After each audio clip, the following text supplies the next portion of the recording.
जय गुरुदेव.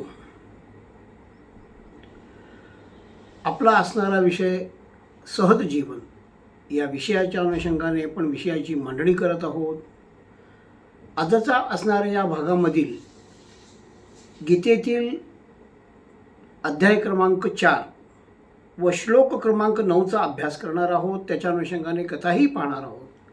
आजचे असणारे हे माझे पुष्प, माझे आईवडील सद्गुरू श्री नारायण काका ढेकणे महाराज व परमपूजनीय ब्रह्मश्री श्री दत्तात्रय कवीश्वर महाराज यांच्या चरणी अर्पण करून या विषयाला मी सुरुवात करत आहे.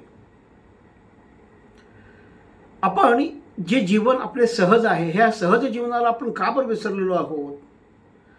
जे परमात्म्याचं जे तत्व आपल्यामध्ये विद्यमान आहे, त्या विद्यमान असणाऱ्या परमात्म्याकडे आपलं लक्ष नसल्यामुळे, मी म्हणजे देह आहे या कल्पनेमध्ये उभरत असल्यामुळे आपल्याला दुःखाचा सामना करावा लागत आहे व जीवन आपले जे सहज आहे ते दुःखमय झालेले आहे किंवा त्रासदायी झालेले आहे असे वाटते. आपल्याला काही गोष्टींची प्राप्ती व्हावी म्हणून विषयांची प्राप्ती, उदाहरणार्थ पत्नीची प्राप्ती, ऐश्वर्याची प्राप्ती, राज्याची प्राप्ती, नगराध्यक्षाची प्राप्ती, असे असणारे वेगवेगळे जे काही विषय म्हणून सांगितलेले आहे, या विषयींच्या विषयामध्ये मन आपल्या अडकल्यामुळे आपलं जीवन सहजही राहत नाही आणि दुःखास प्राप्त होतो. या गोष्टी सर्व प्राप्त व्हाव्यात म्हणून आपण विविध असणाऱ्या देवतांची पूजन करतो. अर्थात या देवतांचं पूजन केलं असताना या कलियुगामध्ये ह्या देवता तात्काळ प्रसन्न होतात. त्यांची सेवा केली असताना, त्यांची उपासना केली असताना या प्रसन्न होतात व आपल्या मनामध्ये ज्या भावना असतात, इच्छा असतात, या इच्छा या देवता पूर्ण करतात. आणि इच्छा पूर्ण होण्यासाठी आपण या देवतांचं पूजन करून मला सर्व काही मिळालं या गोष्टीपासून, मूळ असणाऱ्या तत्वापासून आपण लांब फेकले जातो. कारण परमात्मा जो आहे तो भक्ताला जे पाहिजे ते देऊन टाकून आपल्यापासून दूर सारतो आणि त्याची परीक्षा घेऊन त्या परीक्षेमध्ये उत्तीर्ण झाला त्याला आपलेसे करून घेतो.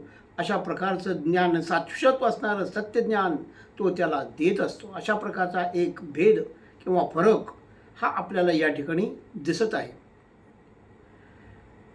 पुढे या विषयाच्या अनुषंगाने काही लोक ज्या पद्धतीने राहत असतात, उदाहरणार्थ जे ज्ञानी, पंडित किंवा योगी, कर्मयोगी वगैरे जी काही भक्तांच्या बाबतीत ही जी व्याख्या सांगितलेली आहे, ही जी मंडळी असतात कशी असतात? झालेल्या सुखाबद्दल त्यांना काहीही गोष्टीची तमा नसते, येणाऱ्या दुःखाबद्दलही फारसं काही वाटत नाही आणि त्या दुःखांचा देखील ते तितकासा विचार करत नाहीत. ते एकमेव केवळ भगवंताचा अंतरात्मा असणारा परमेश्वराचा जो बाह्य स्वरूपामध्ये सगळीकडे विद्यमान आहे अशा ईश्वराचा आश्रय करून घेऊन राहत असतात. आणि परमपिता परमात्म्याला असणारा जो काही संतोष त्याच्यापाशी आहे तो संतोष प्राप्त करून घेऊन शाश्वत असणारा आनंद प्राप्त करतात. अशा प्रकारचा जो एक अशा प्रकारचे जे भक्त योगी जे असतात त्याबद्दल भगवान गीतेमध्येच अध्याय क्रमांक 4 श्लोक क्रमांक 11 मध्ये काय म्हणतायत? ये यथा मा प्रपद्यन्ते तांस तथैव भजाम्यहम् मम वर्तमानुवर्तन्ते मनुष्य पार्थ सर्वशः. अशा प्रकारचे जे एकरूप झालेले भक्त असतात ना, जे सदैव भगवंताचं चिंतन चाललेलं असतं. उदाहरणार्थ आपण लक्षात घेऊयात, जो उद्धव, गोपिका, रुक्मिणी, सुदामा, ही पुरातन काळामध्ये किंवा पौराणिक गोष्टीमध्ये सांगितलेल्याची उदाहरणं आहेत. शाश्वत असणाऱ्या या कलियुगातील देखील काही उदाहरणं अशी आहेत जी भगवंतांना आपलंसं करून घेतलेली आहेत. त्याचंही उदाहरण आपण पाहणार आहोत. त्या कथाही आपण आता आजच्या ह्याच्यामध्ये एका संत असलेले त्याचंही उदाहरण आपण पाहणार आहोत. तर भगवान काय म्हणत आहेत? माझ्याशी जे एकरूप लागलेले आहेत, ज्यांची जशी भावना असेल, शेवटी हा सगळा भावनेचा खेळ आहे. तुमची काय भावना आहे त्याप्रमाणे तो देव प्रगट होत असतो आणि त्याप्रमाणे त्या इच्छा प्राप्त करून देत असतो. इतका भगवान सहज आहे. परंतु त्याला तुम्ही अनन्य भावाने शरण गेला तर आहे बरं का, अन्यथा नाही. इतका सोपाही नाही तो. त्याच्यासाठी कित्येक जन्म 84 लक्ष योनीमधून गेल्यानंतरच कुठं काहीतरी झालं तर ही भावना उत्पन्न होते व तो भगवानही आपल्यासा करून गेला होतो. परंतु आपण आपली जिद्द ठेवायची, आपण आपला प्रयत्न करत राहायचा, सोडायचं नाही, कारण आपण त्याचेच एक अंश आहोत. तर अशा प्रकारचे जे ज्ञानी भक्त, त्यानंतर योगी वगैरे जे असतात, अनन्य भावाने जे परमात्म्यामध्ये तल्लीन झालेले असतात, अशा भक्तांचा भगवान त्या स्वरूपामध्ये त्यांना प्राप्त करून देतो. तो आनंद प्राप्त करून देतो, संतोष प्राप्त करून देतो, आत्मस्वरूप करून प्राप्त करून देतो, त्यांचं जीवन साफल्यमय करून टाकतो. असा प्रकारचा हा विषय या ठिकाणी 11व्या श्लोकामध्ये सांगितलेला आहे. भगवंत त्याचाच होऊन जातो. आपण आता मगाशी जे काही उदाहरणं पाहिले, रुक्मिणीने तिचा परमेश्वराच्या बाबतीत जो पतिभाव ठेवला होता, तो पतिभाव परमेश्वराने त्याला पत्नीशी आपली पत्नी करून घेऊन तिचा जो भाव होता तो भाव पूर्ण केलेला आहे. ज्या गोपिका भगवंतांना अनन्य भावाने शरण गेलेले आहेत, सदैव त्यांच्या मनामध्ये भगवंताच्या बद्दलच असणारा भाग आहे. भागवतामध्ये ह्याच्याबद्दल खूपशा सुंदररित्याचं वर्णन केलेलं आहे. तोही विषय आपण हळूहळू पाहणारच आहोत. जो त्याचा सखा, सख्य मैत्री म्हणून सांगितलेली आहे, सखा. आपण त्याचे सख्यत्वाची भावना ठेवली तर तोही मित्रत्वाच्या बाजूने कशा प्रकारे आपल्या इच्छा पूर्ण करतो. आपण न मागताही आपल्याला सर्व काही प्रदान करतो. जो सुदामाचं वर्णन आहे, काहीही न मागता तो भगवंताला भेटायला गेला होता केवळ पत्नीच्या सांगण्यावरून. म्हणून काही त्याने भगवंताला मागितलं नाही.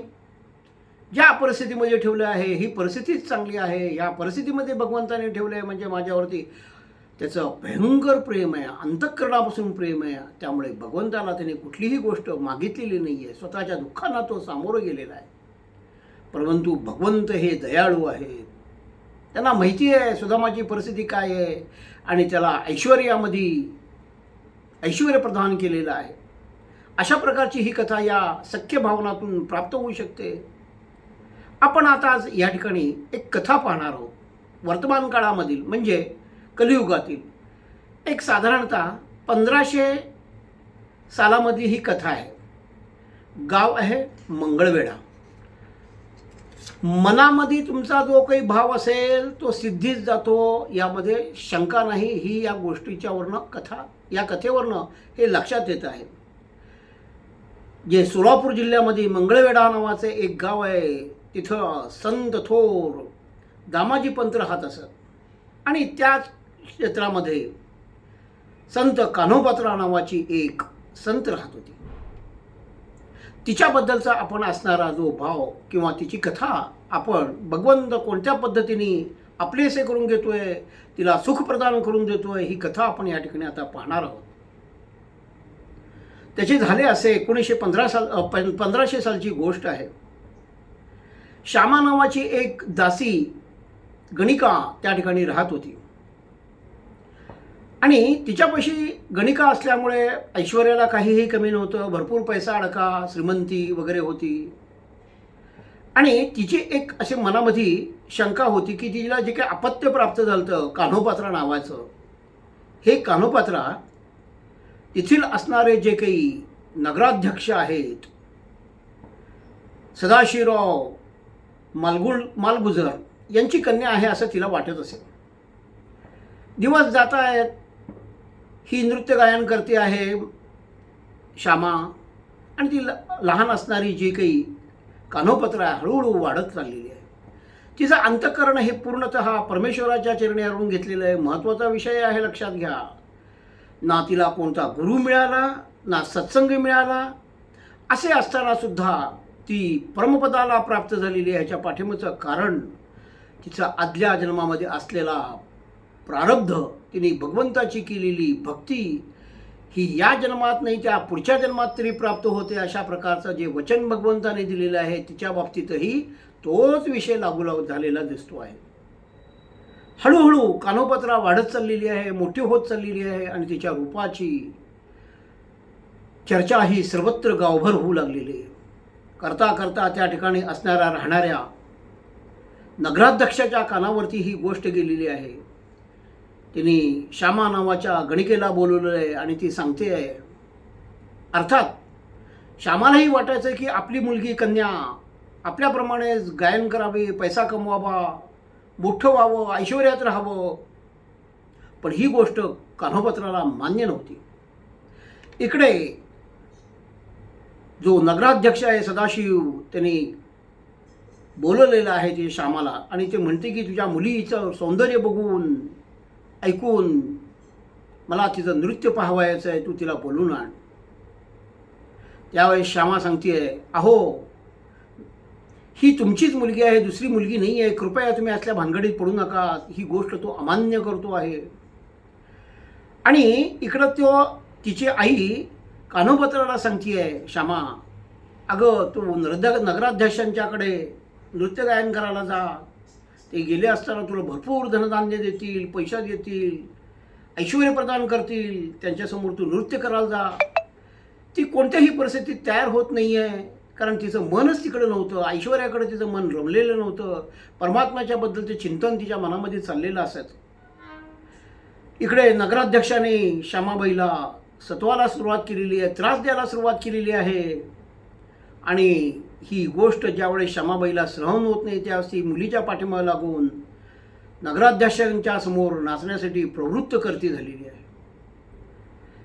कान्होपत्राने देखील अंगावरती कारण नसताना बळजबरीने चांगले वस्त्र परिधान केलेले आहेत, दागदागिने घातलेले आहेत, मनामध्ये नाही आहे.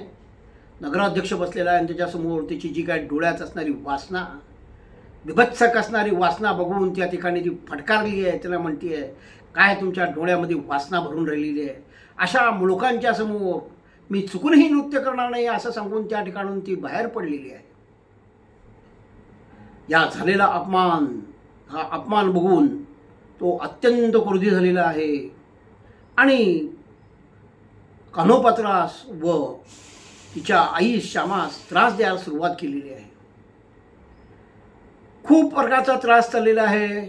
कालांतराने काही कारणानिमित्त दुसऱ्या दिवशी परत एकदा असा योजना करायची ठरलेली आहे नृत्य गायनाची. इकडं रात्रभर कान्होपत्रास झोप लागलेली नाही आहे, भगवंताचं चिंतन करत राहिलेली आहे. आणि त्याच वेळेस मंगळवेढ्यावरून आषाढी यात्रेच्या निमित्ताने पंढरीची वारी निघालेली होती, वारकरी लोक निघालेले होते. त्या कान्होपत्राच्या सेवेसाठी एक दासी होती, तिचं नाव हौसा नावाचं होतं. ही हौसा देखील एक वारकरीणी होती. संध्याकाळी जे काय आहे तेवढं ती घेतली आहे, कपडे घेतले आहे, बोचकं बांधलेलं आहे आणि ती दासीबरोबर पंढरपूरच्या वारीला निघून गेलेली आहे. नगराध्यक्ष खवळलेला आहे आणि त्या गोष्टीच्या आल्यानंतर गावामधील लोकांच्या ज्यावेळेस ही गोष्ट लक्षात येते आहे, गावातील लोक खूप खवळलेले आहेत. नगराध्यक्षाला मारहाण करू लागले, सदाशिवरावला, आणि त्याचा वाडा जाळून टाकलेला आहे. कसा बसा करून त्या ठिकाणून तो नगराध्यक्ष बिदरचा बादशाह त्याच्याकडे गेलेला आहे, त्याच्या याचना करतो आहे, त्याच्याकडे राहतो आहे. आणि कान्होपत्राबद्दल, तिच्या रूपाबद्दल तिच्या सांगतो आहे आणि त्याच्या मनामध्ये हा भाव निर्माण करतो आहे की जेणेकरून कान्होपत्रास त्रास देईल व आपल्या अन्यायाचा बदला घेतला जाईल. अशा प्रकारचं त्या ठिकाणी तो बादशहाला सांगतो आहे. इकडे कान्होपत्रा पंढरपुराच्या क्षेत्रा ठिकाणी आलेली आहे. भगवंतास विनवणी करते आहे. पांडुरंगास म्हणते, माझा अधिकार नाही, भेटी देई विठ्ठलाबाई, ठाव देवी चरणापाशी, तुझी या कान्होपत्रा दासीशी. अशा प्रकारे त्या ठिकाणी ती भगवंताला शरण देऊन गाणे म्हणते आहे, भजन करते आहे, भजनामध्ये तल्लीन झालेली आहे. अशा प्रकारची सेवा तिची चालू आहे. त्या दासीने, हौसाबाईने एक सुंदरची त्या ठिकाणी झोपडी बांधलेली आहे. त्या दोघीजणी त्या ठिकाणी राहता आहेत. भगवंताची सेवा चालू आहे, पांडुरंगाची सेवा चालू आहे. सकाळच्या वेळेस उठावे, झाडून वगैरे घ्यावं, त्याच्यानंतर स्वच्छता करावी, रांगोळी वगैरे काढावं, भगवंताच्या समोर भजन करावी. ती काही कुठली हे नव्हती, पण ती थोर कवयित्री झालेली आहे. भगवंताची कृपा असल्याशिवाय या गोष्टी घडू शकत नाही आहेत. कारण तिने मन, तिची भावना पूर्ण त्या पांडुरंगाच्या चरणी अर्पण केलेली होती. इथे प्रत्यक्ष पांडुरंग असावं लागत नाही. ज्यावेळेस तुम्ही डोळे भावनेने बंद करता त्यावेळेस प्रत्यक्ष परमात्मा हा तुमच्या समोर असतो. हा भाव तुमच्या मनामध्ये ठेवला तर आजही आपण या प्रकारचा अनुभव आपण घेऊ शकतो. याच्यासाठी प्रत्यक्ष परमात्मा हा समोरच यायला पाहिजे अशातला भाग नाही आहे. भगवंताचं स्वरूप हे अत्यंत सूक्ष्म म्हणून सांगितलेलं आहे. त्या सूक्ष्मतेबद्दलचं काहीही शब्दांकन करू शकत नाही अशा प्रकारचं त्याचं त्या ठिकाणी स्वरूप सांगितलेलं आहे. मग ह्या असणाऱ्या चक्षुनी कसं काय दिसेल, मानवी चक्षुनी कसं काय दिसेल बरे? त्या अंतःचक्षुनी त्यावेळेस तुमची शरीराची शुद्धी, मनाची शुद्धी ज्यावेळेस होईल त्यावेळेस तो परमात्मा लाखो करोडो लोकांच्या मधून एखाद्याला अनन्य भावाने झाला असताना तो त्याचं स्वरूपाचं तात्कालिक स्वरूपासाठी दर्शन देत असतो किंवा त्याची जाणीव करून देत असतो. असं हे परमात्म्याबद्दल सांगितलं जातं. ही या पद्धतीने तिथं चाललेलं आहे. इकडं बादशहा पंढरपूरच्या ठिकाणी त्याचे यवन सैनिक पाठवलेले आहेत. तिथे असणाऱ्या पुजाऱ्यास ते बोलून घेऊन सांगताय तुमच्या देवळामध्ये अशी प्रकारची एक कानोपत्र आहे, तिला आमच्या ताब्यात द्या, अन्यथा आम्ही तुमचा देऊळचा निपात करू. ही गोष्ट ज्यावेळेस कानोपत्राच्या कानावरती गेलेली आहे ती विचार करते आहे या देहावरती ह्या नालायक लोकांचा, या गिधाडांचा काय माझ्यावरती नजर पडलेली आहे. या शरीरावरती जे मांसानी गोळ्यांनी लिप्त झालेले हाडे आहेत, केवळ त्वचेच्या माध्यमातून हे सुख घेऊ पाहत आहेत.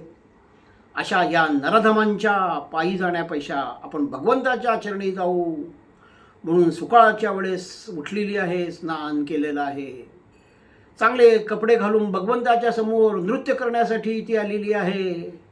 भगवंताचं भजन करते आहे. त्या म्हणते नको देवराया अंत आता पाहो, प्राण हा सर्वस्व फुटो राहे. अशा प्रकारचं भजन करते आहे. डोळ्यातून अश्रू वाहत आहेत. भगवंताच्या चरणाला लीन झालेली आहे आणि त्या ठिकाणी तिचा देहपात झालेला आहे. अशा प्रकारे भगवंताने देखील आपल्या चरणाशी तिला आपलंसं करून घेतलेलं आहे. ही फारशी जुनी गोष्ट नाही आहे, 400-500 वर्षाखालची आहे. असा भगवंत तुमच्या आमच्या भावना हा पूर्ण करून घेत असतो. पुढे असं झालेलं आहे की त्या ठिकाणी महापूर आलेला आहे. महापुरामध्ये यवन सैनिक देखील वाहून गेलेले आहेत. त्या ठिकाणाहून जी कानोपत्राचं शरीर देखील वाहून गेलेलं आहे. एका शिळामध्ये सापडला हे असं सांगितलं जातं. त्या ठिकाणी एक वृक्ष जन्माला आला आणि पुढे तिचा जो देह आहे तो महासागरामध्ये जो मिळालेला आहे. शरीरामध्ये असणारा आत्मा परमात्म्याला मिळालेला आहे. जो परमात्म्याने देह प्राप्त करून दिलेला होता तो देह महासागराला अशा प्रकारे प्राप्त झालेला आहे. अशा प्रकारची जी काही आपले जो काही भाव आपण परमात्म्याच्या ठिकाणी ठेवला असताना जे काही आपलं सुख प्रदान होतं, शाश्वत जीवन मिळालं होतं, हा आपला भाव वर्तमान काळामध्ये आपण जगत असताना परमात्म्याच्या चरणी लावला तर या प्रकारचे सुख आणि जीवन सहज होण्यासाठी खूप मदत होऊ शकते. आजची असणारी कथा ही आपणास आवडली असेल असे मी समजतो. आणि याच प्रकारे आपण माझी ही असणारा सत्संग म्हणा की सहज जीवनाची जी पुष्प आहे श्रवण करत चला, ऐकत राहा, दुसऱ्यांनाही सांगा. आजचा असणारा हा जो भाग माझे सद्गुरू काका महाराज व दत्तात्रय कवीश्वर महाराज त्याचप्रमाणे माझे आईवडील यांच्या चरणी अर्पण करून आजच्या असणाऱ्या या विषयाला पूर्णविराम. धन्यवाद.